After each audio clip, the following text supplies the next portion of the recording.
Olá! Hoje falaremos sobre o nascimento da filosofia.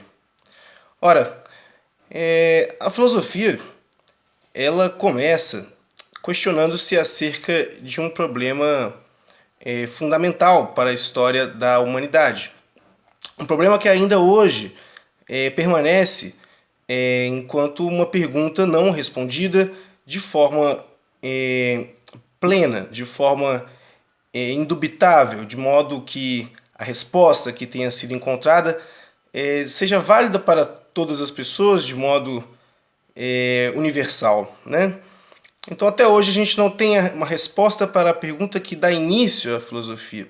E essa pergunta, né, ela que faz parte aí, provavelmente das duas principais perguntas que a humanidade se coloca, né, o fato da ordem dessas duas principais perguntas ter começado pela que efetivamente, né, começou, pela que, do ponto de vista da ordem histórica da apresentação destes temas, de fato aconteceu, e também nos ensina muito sobre a nossa própria experiência em relação ao mundo e sobre a experiência da filosofia em relação às suas perguntas, né?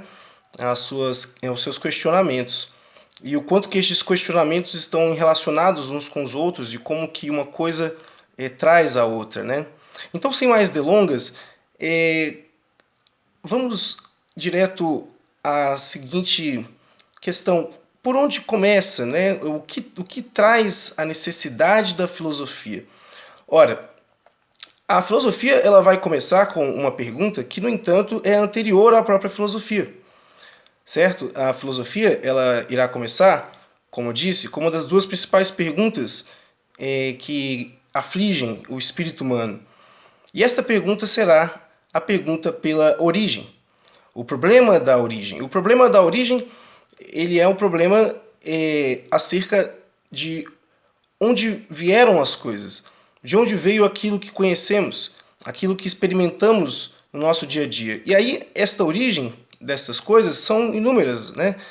De modo que, abordando esta multiplicidade de coisas, por assim dizer, de seres que compõem a totalidade daquilo que existe, estamos falando, portanto, num problema da origem da totalidade, um problema da origem de todas as coisas, um problema da origem da multiplicidade. Então, de onde veio o múltiplo? De onde veio tudo aquilo que existe? Né? Qual é a origem do ser? Esta é a pergunta da filosofia. Por que o ser? De onde veio isso que é? Né? E esta pergunta que aflige, digamos, os primórdios do espírito filosófico, que vai caracterizar nesse sentido a própria emergência da atividade filosófica num sentido como a gente tradicionalmente concebe, este problema da origem de tudo, ou da multiplicidade, ele, no entanto, é um problema que é ele mesmo anterior à filosofia. De modo que, assim podemos formular a ideia segundo a qual a filosofia começa pelo problema da origem. Mas o problema da origem é anterior à filosofia. O problema da origem ele já é objeto da investigação dos povos, do espírito humano, né? Isso já aflige a alma humana antes mesmo do aparecimento da filosofia sobre a face da Terra. De um modo enfático, como a gente concebe tradicionalmente a filosofia, como essa atividade argumentativa, né, que volta-se a partir da observação da natureza e das necessidades lógicas do raciocínio, conseguir chegar a conclusões que têm uma amplitude na sua justificativa em relação àquilo do que elas tratam. Agora, se você observa nesse sentido como é que as abordagens pré-filosóficas lidam com o problema da origem, nós estamos falando aí, vamos deixar nomeado, né?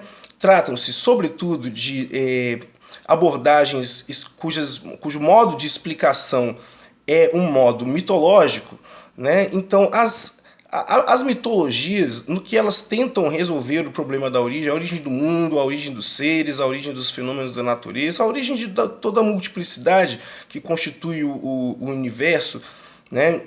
Mesmo o universo não conhecido de um ponto de vista sensível, né? Então, quando a mitologia se questiona acerca do problema da origem, a forma como ela vai responder a este problema é uma forma marcadamente narrativa.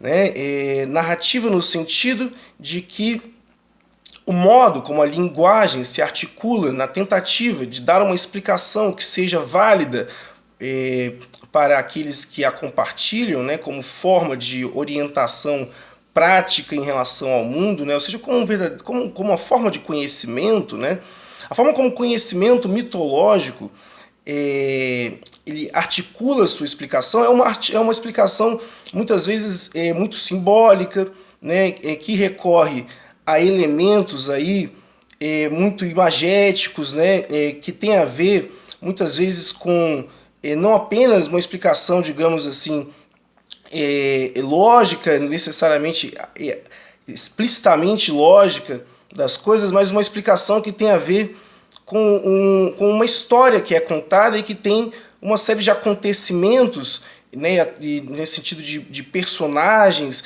né, que representam, nesse sentido, forças que vão dar ali a configuração do universo enquanto tal. Então essas forças, via de regra, elas são forças não necessariamente experimentadas pelos seres humanos em sua naturalidade, né, imersos no mundo da natureza, mas seriam forças justamente ocultas. Né? Muitas vezes as primeiras explicações sobre a origem de todas as coisas, de todos os seres, elas são explicações que recorrem a causas não necessariamente naturais. Pelo contrário, via de regra, estas causas que dariam origem às coisas, elas são causas, de modo geral, sobrenaturais. Né? Então, o recurso a causas sobrenaturais como forma de explicar a origem das coisas, ela é uma das características que vai marcar, então, o modo de explicação mitológico, certo? E em função do fato dessa explicação ela ser construída como uma narrativa, ela é algo que, em certo sentido, ela se bloqueia, digamos assim, ela se torna imune à possibilidade de sua própria crítica. Né? Então, a impossibilidade de fazer a crítica ao conhecimento mitológico torna este conhecimento um conhecimento que, por mais que ele tenha a sua validade, ele é algo cuja transformação disso num conhecimento de caráter universal se torna praticamente impossível. Afinal de contas, nós sabemos todos os povos do planeta Terra têm suas próprias visões de mundo, de caráter mitológico.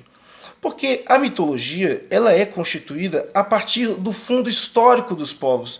Ela é a expressão cultural acerca de um problema que é o problema da origem. Então, a mitologia ela é uma forma de narrativa cosmogônica, né, que trata da gênese do cosmo. E, nesse sentido, os mais diversos povos construíram narrativas como essas. E quando você tenta, então, digamos assim, colocar duas narrativas cosmogônicas, mitológicas, uma em, digamos, confronto, digamos assim, com a outra, a gente tem aí a impossibilidade do avanço em relação a uma decisão que seja válida para todos. Porque a mitologia, então, assim, ela é esquiva à crítica. A filosofia ela vai nascer justamente neste problema.